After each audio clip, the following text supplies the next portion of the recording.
Bonjour YouTube, j'espère que vous allez tous et toutes très bien aujourd'hui. Moi ça va super, à part que il pleut, qu'il n'y a pas de lumière pour tourner cette vidéo. Mais bon, je fais avec les moyens du bord. J'espère que vous ne m'en voudrez pas. Dans cette vidéo, on se retrouve pour une revue parfumée du tout nouveau parfum Valentino Donna Bornin Roma, Rendez-vous Ivoirie. Oui, c'est un bien long nom pour un parfum.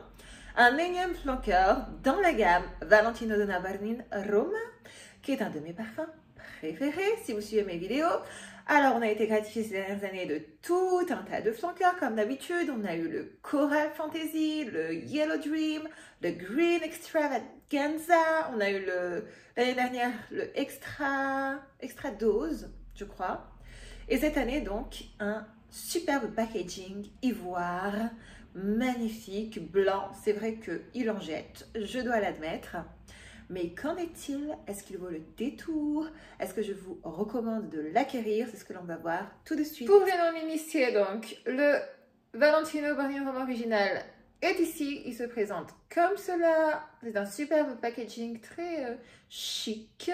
J'aime beaucoup. Ce parfum sent le propre. Il sent un petit peu le shampoing. On a une superbe note de jasmin mélangée à de la vanille de Madagascar. C'est de la bombe, je ne peux que vous le recommander. Celui-là, le tout nouveau, il est complètement différent. Il n'a strictement rien à voir avec l'original, si bien qu'on peut vraiment se questionner sur la pertinence de l'avoir ajouté à la même gamme, parce qu'il ne lui ressemble pas du tout. Donc, concernant le Ivoirie Rendez-vous, il s'agit d'un parfum à base de guimauve, d'orange, un petit peu amer, de vanille, toujours évidemment, de musc également, de fleurs d'oranger surtout. Si vous vous intéressez un petit peu aux notes dans la parfumerie, normalement il est censé vous rappeler quelque chose.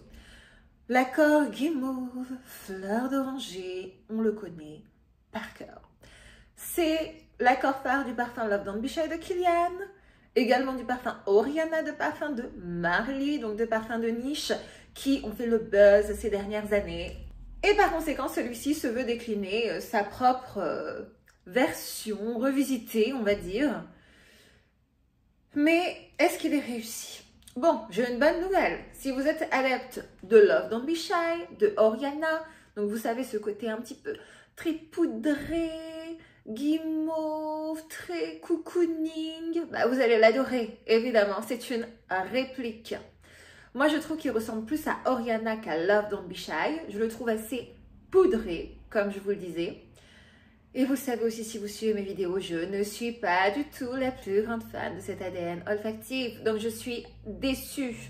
C'est un parfum qui est très doux, il évolue bien sur la peau, je dois l'admettre, il est sucré, il ne projette pas très bien, mais il dure vraiment longtemps. Je l'ai testé, je peux vous dire que sur la peau, même sur des vêtements, c'est assez impressionnant. Donc, c'est positif. En revanche, encore une fois, où est l'originalité? Vous payez un parfum, donc en plus ils en ont profité, Valentino, pour augmenter le prix de manière assez incroyable, pour qu'il ressemble à 1 million d'autres. Parce que Love Don't Be Shy a été dupé, je ne sais même plus combien de fois, à l'heure actuelle. Ce qui est bien, c'est que si vous n'avez pas la possibilité, par exemple, parce que vous habitez dans une petite ville, de vous procurer ou même d'aller sentir ces parfums, que vous êtes curieuse, que vous en entendez parler partout, allez sentir celui-là et vous aurez un très bon aperçu de ce qu'est Oriana ou Love Don't Be Shy. Moi, je suis très déçue. Je ne compte évidemment pas l'acheter. Je trouve qu'il est très cher. C'est une édition limitée. Je ne sais pas si je vous l'avais dit. Mais pour moi, alors, je suis désolée, s'il vous plaît, ne vous vexez pas si vous aimez bien ce genre de parfum. Ça n'est pas un parfum sexy. C'est un parfum que je mettrais à la rigueur pour aller dormir. Parce que je le trouve très cocooning, réconfortant. Moi, j'ai du mal avec ce côté très maquillage poudré, si vous voyez ce que je veux dire. Et je retrouve vraiment ça dans ce parfum. Donc non, je ne suis pas du tout, mais pas du tout conquise. Mon fiancé l'a vraiment bien aimé, par contre. Donc voilà, souvent on dit que les hommes aiment ce genre de fragrance. Apparemment, cela se vérifie, c'est le cas. Mais mon préféré de la gamme reste évidemment celui-ci. C'est un incontournable, un indétrônable. Il est merveilleux, il est sexy, il est sensuel, il projette énormément, il vous vaudra des compliments. Je ne sais pas si celui-là vaut des compliments, parce que comme je vous le disais, la projection n'est pas top, quoi. Donc, à voir. Selon moi, les deux meilleurs de cette gamme sont celui-ci et celui qui est sorti l'année dernière, le Valentino Donna Extra Dose, que j'avais, mais qui malheureusement me faisait des allergies au niveau du cou et des endroits où je le vaporisais. J'ai donc dû m'en séparer, vraiment un regret parce que je l'adorais. C'est une vanille sexy, comme on en fait peu sur le marché. Donc si vous avez l'opportunité d'aller tester celui-ci et que comme moi, il vous réussit, je vous conseille de l'acquérir. Celui-là, si vous aimez bien la guimauve, évidemment c'est un must-have. Si vous êtes comme moi et que ce n'est vraiment pas votre tasse de thé, c'est un gros pass. Et je ne comprendrai jamais ces marques qui se copient les unes les autres. Je pense que l'on n'avait vraiment pas besoin de l'ajout d'un énième parfum dans cette vibe-là. On en est rassasié, on n'en peut plus. On aimerait bien passer à autre chose et avoir des senteurs qui soient plus uniques, quoi, plus remarquables, qui se démarquent plus. Et ça n'est pas le cas avec celui-ci. Donc voilà, c'est vrai qu'en ce moment, j'ai vraiment des opinions très tranchées sur les parfums qui sortent. Ne m'en voulez pas, ça reste que de la parfumerie, c'est juste du fun. Mais ouais, moi je suis déçue parce que j'ai toujours pas de nouveaux parfums à ajouter à ma petite wishlist et à ma collection. Donc bon, j'attends. Il y a un nouveau parfum de chez Flower Bomb qui va sortir là, qui s'appelle Pretty Peony, donc à base de pivoine. Et la rose et la pivoine sont mes deux notes préférées en parfumerie. Donc j'ai beaucoup d'espérance concernant ce parfum. J'espère ne pas être déçue. Mais je vous en parlerai prochainement dès que j'aurai l'opportunité d'aller le sentir en parfumerie.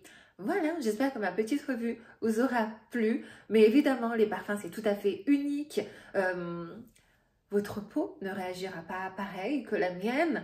Donc je vous invite toujours et je vous inviterai toujours à aller de vous-même tester un parfum. Je vous donne seulement mon petit avis, je vous donne les notes, je vous donne les vibes qu'il peut procurer, les parfums qui lui ressemblent. Mais le mieux, c'est d'aller vous-même le tester, de voir comment il réagit sur votre peau, est-ce qu'il tient, est-ce qu'il ne dure pas, quel effet est-ce qu'il vous procure, vous voyez, parce que moi, j'associe vraiment les parfums à des ambiances, voilà.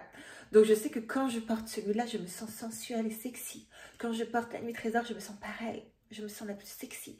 Et quand j'ai pas cet effet-là, quand je suis juste ouais, bof, j'ai pas envie de l'acheter. Voilà, mais c'est très personnel évidemment. Il y a des femmes qui recherchent le confort, le côté cocooning, donc qui se dirigent beaucoup plus vers des parfums vanillés, des parfums enveloppants, des parfums qui réchauffent. Voilà. Moi, ça n'est pas mon style. Et c'est propre à chacun et à chacune. Il n'y a aucun problème. Donc, voilà. Je vous remercie beaucoup d'avoir regardé cette vidéo jusqu'au bout. Si vous avez des suggestions de vidéos, des parfums que vous voudriez que je teste, n'hésitez pas à me le dire en commentaire.